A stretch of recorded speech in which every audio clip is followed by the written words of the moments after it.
मध्य प्रदेश में डॉक्टर मोहन यादव सरकार के 2 वर्ष पूरे होने के अवसर पर नगरीय प्रशासन मंत्री कैलाश विजयवर्गीय ने अपने विभाग का रिपोर्ट कार्ड मीडिया के सामने प्रस्तुत किया। उन्होंने बताया कि भोपाल और इंदौर सहित अन्य शहरों के लंबे समय से अटके मास्टर प्लान अब बनकर तैयार हो चुके हैं और मुख्य सचिव द्वारा परीक्षण के बाद इन्हें जल्दी जारी किया जाएगा। मंत्री ने कहा कि प्रदेश में शहरी और ग्रामीण परिवहन व्यवस्था को मजबूत करने के लिए 600 नई बसें लाई जा रही हैं, जिससे आम नागरिकों को बेहतर सुविधा मिलेगी। स्लम फ्री शहर बनाने की दिशा में लगातार काम किया जा रहा है। वहीं भोपाल और इंदौर में आधुनिक ट्रैफिक मैनेजमेंट सिस्टम लागू किया जाएगा। मंत्री ने कहा कि नगरीय प्रशासन विभाग में चरणबद्ध तरीके से सभी वाहन इलेक्ट्रिक किए जाएंगे और अगले 3-4 वर्षों में पूरा विभाग ई वाहनों में शिफ्ट होगा। मित्रों, मुझे ये कहते हुए बड़ी प्रसन्नता है कि सतत भारतीय जनता पार्टी की सरकार 2003 से है और आपको मालूम है कि 2014-15 में भी मैं इसी विभाग का मंत्री था, पर उस वक्त अर्बन सेक्टर का इतना प्रोजेक्शन, इतना ध्यान केंद्र सरकार का नहीं था।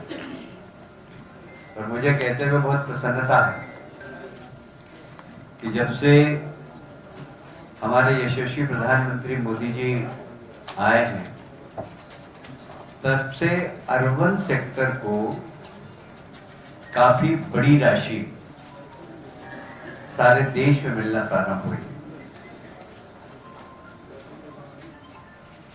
और उन्होंने सभी राज्यों से ये आग्रह किया है कि अभी किसी राज्य में 25% अर्बनाइजेशन हुआ, किसी राज्य में 30% हुआ है, महाराष्ट्र जैसे में लगभग 50% अर्बनाइजेशन है।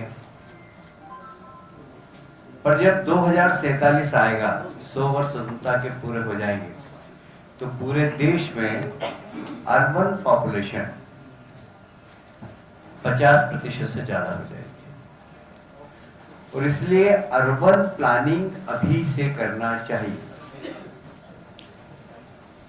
मेरा सौभाग्य, मुझे पार्टी ने अवसर दिया था कि इंदौर में मैं महापौर रहा और जब महापौर था तो हमने सबसे पहले अगले 25 वर्ष का इंदौर का प्लानिंग बनाया और जब मैं प्लानिंग बना रहा था तो बहुत सारे मित्रों ने कहा कि क्यों भाई, आपकी तो कार्यकाल 5 साल का, 25 साल का क्यों बना रहे हैं? मैंने कहा शहर की प्लानिंग, देश की प्लानिंग दूरदृष्टि रख के करना चाहिए। तो हमने देश के अच्छे प्लानर को बुलाकर इंदौर शहर की ट्रैफिक, इंदौर शहर का जनसंख्या, इंदौर शहर में व्हीकल कितने होंगे 25 साल बाद, उस हिसाब से हमने पूरे शहर का प्लानिंग किया और आप देख रहे हैं कि उसी प्लानिंग के अनुसार इंदौर में विकास भी हो रहा है। ऐसे ही सारे प्रदेश में भी हम बिल्डिंग सिटीज ऑफ टुमारो, कल का शहर हमारा कैसा हो, इसके हम प्लानिंग करवा रहे हैं और एक अर्बन ट्रांसफॉर्मेशन के माध्यम से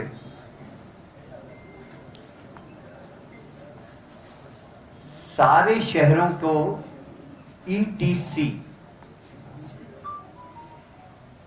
इकोनॉमिक ग्रोथ हब, क्योंकि शहर में व्यापार व्यवसाय ज्यादा होता है, तो एक इकोनॉमिक ग्रोथ हब शहर कैसे बने, उसकी प्लानिंग। टेक्नोलॉजी इनेबल्ड, ये बहुत ज्यादा जरूरी है कि अब नई टेक्नोलॉजी के साथ सभी नगर पालिका, नगर निगम और नागरिक सुविधा भी टेक्नोलॉजी के माध्यम से उनके पास तक पहुंचे। और तीसरा एक महत्वपूर्ण जो मेरा बड़ा प्रिय सब्जेक्ट भी है वो है climate, green city, sustainable green growth. इस दिशा के लिए नगरों को तैयार करना, और हमने इस दिशा में काम भी किया। आपको मालूम है, मैं दोहराऊं इसकी आवश्यकता नहीं। हाउस में आपने सुना है कि हमने पूरे प्रदेश में लगभग 51 लाख पेड़ लगाए, और हमने पेड़ लगाने के बाद सभी नगर पालिका, नगर निगम और नगर निगम के अध्यक्षों से कहा था कि पेड़ ऐसी जगह लगाना जो पेड़ लगा हुआ रहे अगले साल। ऐसा नहीं कि वृक्षारोपण कर दिया और फोटो खिंचा के हमको भेज दिया। और हमने इंदौर में भी 51 लाख पेड़ लगाए। एक ही स्थान पर 12,40,000 पेड़, एक स्थान रेवती रेंज वहां लगाए हैं, और Guinness book of world record में हमारा नाम आया है। अब हम एक साल बाद Guinness book of world record वालों को फिर बुलाएंगे और उनसे कहेंगे कि आपके सामने हमने 11,40,000 पेड़ लगाए थे, आप गिन लीजिए 11,40,000 पेड़ वहां पर लगे।